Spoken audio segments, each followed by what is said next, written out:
구독, 좋아요 눌러주실래요?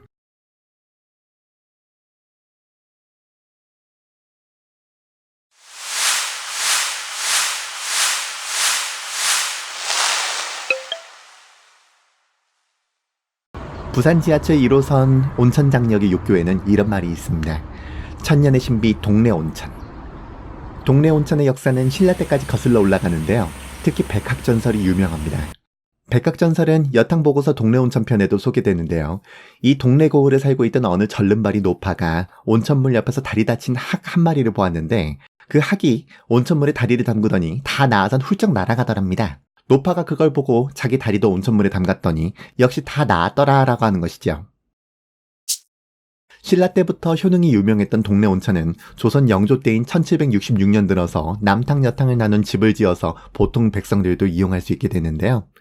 온천 마을이 형성된 건 1910년대 부산진에서 동래 사이에 전차가 다니기 시작한 시점에 일본인들이 온천을 개발하면서부터였습니다. 이후에 일제강점기엔 일본인과 조선인용 시설을 따로 두기도 했다더군요. 동래 온천은 현재까지도 30여 개 목욕업소가 영업 중인데요. 한때 신혼여행지로도 각광받았지만 이후 다소 쇠락해서 지금은 재기에 안간힘을 쏟고 있다고 합니다. 그리고 오늘 소개하는 이 N호텔의 허심청이 동래 온천에서 가장 큰 규모로 이용객을 맡고 있습니다. 백학전설이 있는 고을답게 항 마스코트가 인상 깊은데요. 여탕 보고서에도 관련한 언급이 나오죠. 네, 이곳이 부산 동래온천에서 가장 큰 규모를 자랑하는 호텔 농심의 허심청입니다. 마일러 작가님의 여탕보고서 중 두 에피소드 그리고 목욕계신 하일권 작가님의 목욕계신의 배경지로도 알려졌던 곳이죠. 예전에 취재 왔을 땐 이용객들이 있는 상태에서 촬영할 수는 없어서 잡지에는 욕탕 내부 사진을 N호텔 측에서 제공받아서 실었는데요. 이번엔 드디어 내부를 직접 촬영했습니다. 규모가 느껴지시나요? 특히 천장을 잘 보세요. 아니 진짜 이 정도면 사람들이 목욕에 계신 배경이라 생각할 만하지 않습니까?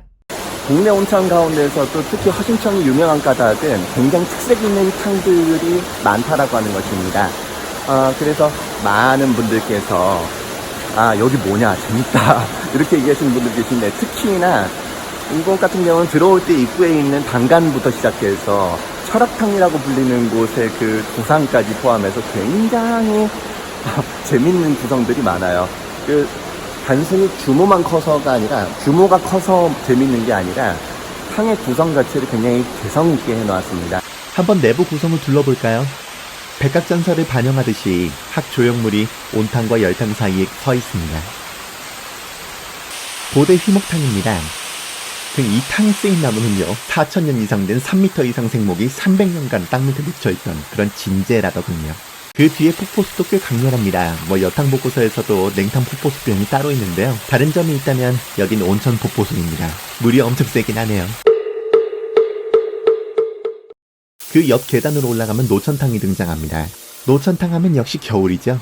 작년 겨울에 꽤 각별했었는데요.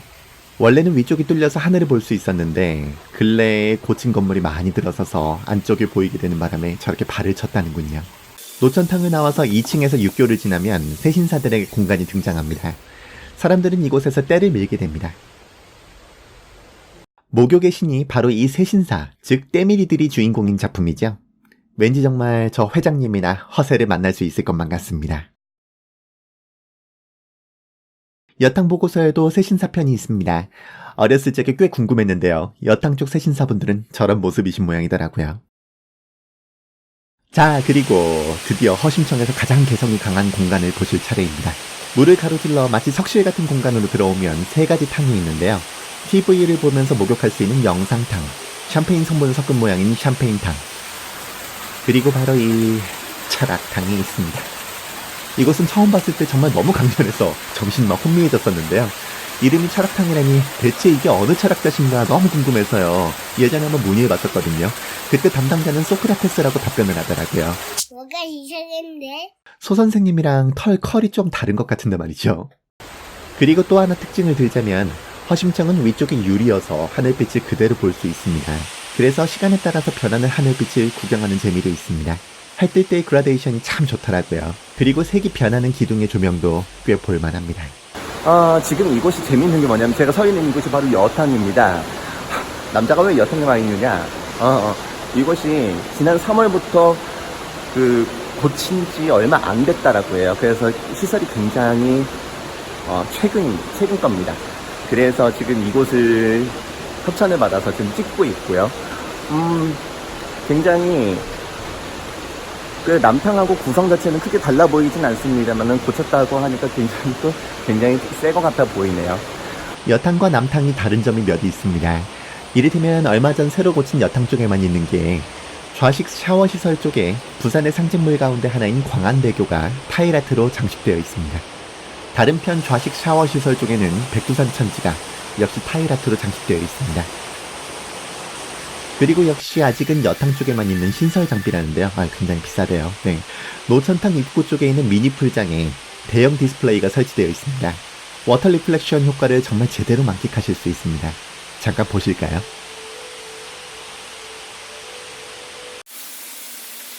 그런 남탕 쪽은 다른 게 없느냐라고 하면요. 여탕과는 달리 구석에 족욕과 반신욕 시설이 좀 더 구비되어 있다는 점입니다. 그리고 이렇게 석재 장기판이 설비되어 있습니다. 여탕 쪽은 이 공간이 모두 좌식 샤워 시설입니다. 성별마다 이용 패턴이 좀 다른 모양이더라고요.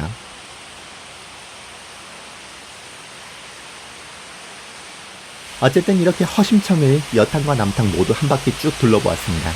보고 있자니 정말 또 온천욕 하러 가고 싶어지는군요. 허심청은 뭔가 좀 독특한 감성을 보여주는 곳이다 라고 할 때 함께 보여줄 만한 걸 꼽자면요. 철학탕과 더불어서 이 수호상 단간, 허심상을 들 수 있습니다. 아래는 금빛 향로와 불상, 그 위에는 선녀, 그 위에는 용머리라고 하는 기괴한 형태를 띠고 있는데요. 원래 당간지주는 절에서 행사나 부처의 공덕을 기릴 때 당이라고 하는 깃발을 거는 돌기둥입니다.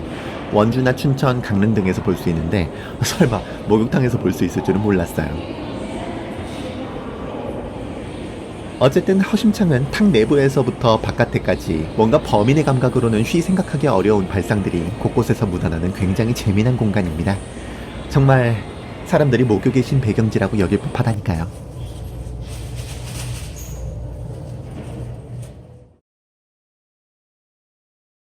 구독, 좋아요 버튼 눌러주세요.